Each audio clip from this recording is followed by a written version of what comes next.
This is a weight loss injection, a tiny dose of a single molecule, and for 2 years it did something no drug has ever done. It made a company worth $570 billion, more than the entire country it came from. Not a bigger company, a bigger country. This little pen rewrote Denmark's economy, its taxes, its currency, even its interest rates. And then, almost overnight, it started to come apart. This is the story of how one drug made a nation rich, and why that was the most dangerous thing that could have happened to it. The molecule is called Semaglutide. In 2017, the FDA approved it as Ozempic, a drug for type 2 diabetes. 4 years later, a stronger version got approved for weight loss. They called it Wegovy. Same molecule. It quiets the signals that tell your brain you're hungry, and it worked so well that demand outran supply almost overnight. The company behind it was a 100-year-old Danish insulin maker called Novo Nordisk, headquartered in a country of just 6 million people. That company was about to become the most valuable in all of Europe. On September 1st, 2023, it happened. Novo Nordisk passed LVMH, the empire behind Louis Vuitton and Dior, to become the most valuable public company in Europe, a diabetes drug maker worth more than the biggest luxury house on earth. But that's not the number that should stop you. By September 2024, Novo Nordisk was worth around $570 billion. Denmark's entire economy, everything the country produces in a year, was about $405 billion. The company was worth more than the country it lived in. One firm, one drug. It should have been impossible. And when a single company gets that big inside a small country, it stops being a company. It becomes the economy. That sounds like a triumph. It was actually a warning. But how does one drug reach that deep into a nation? Follow the money. It gets stranger than you'd think. Here's how deep it went. In 2023, Denmark's economy grew 1.8%, a healthy year, except strip out the pharmaceutical industry, and that growth flips to minus 0.1%. Without that one industry, Denmark wouldn't have grown at all. Novo paid roughly $2.3 billion in tax that year, the single largest taxpayer in the country. Its money built roads, hospitals, pensions, and here's where the danger starts. As drug money flooded in, investors had to buy Danish Krone, and it climbed too fast. So Denmark's central bank held interest rates below the rest of Europe, just to stop one company's success from overheating the currency. A weight loss drug was now setting a nation's interest rates.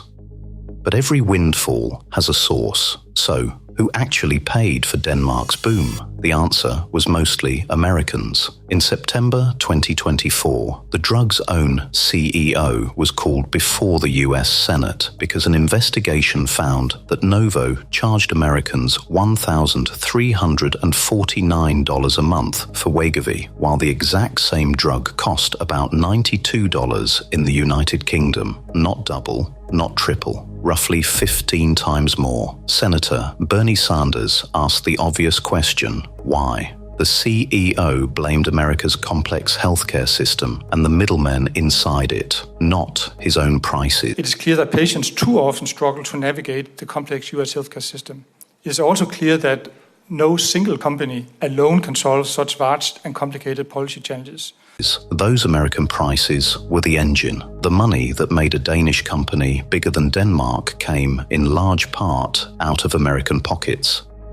But the boom had a victim most people never saw. Ozempic was built for one job, keeping people with type 2 diabetes alive. But then the world learned it melted away weight, and weight loss demand swallowed the supply. For nearly 3 years, Semaglutide sat on the US government's shortage list. And the people squeezed hardest were the diabetics it was made for, hunting pharmacy to pharmacy, some forced back onto insulin. Britain even had to ban new patients from starting it, saving what was left for diabetics. A drug that made a nation rich couldn't reliably reach the patients it was invented for.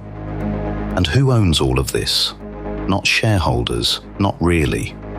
Novo Nordisk is controlled by a foundation, the Novo Nordisk Foundation, which holds about 77% of the voting power through a special class of shares that, by law, can never be sold.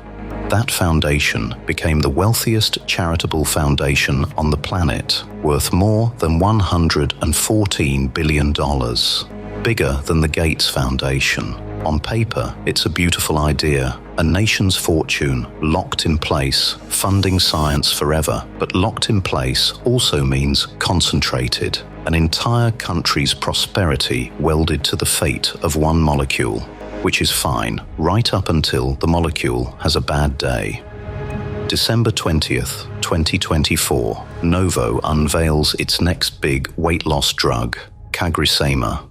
The trial comes back 22.7% weight loss. Impressive, except the company had promised the market around 25. It missed its own number. In a single day, Novo's stock collapsed nearly 20%, about $72 billion gone before lunch, and there was a predator in the water, the American giant Eli Lilly, whose rival drug was already outselling Novo. By November 2025, Lilly became the first healthcare company in history worth $1 trillion.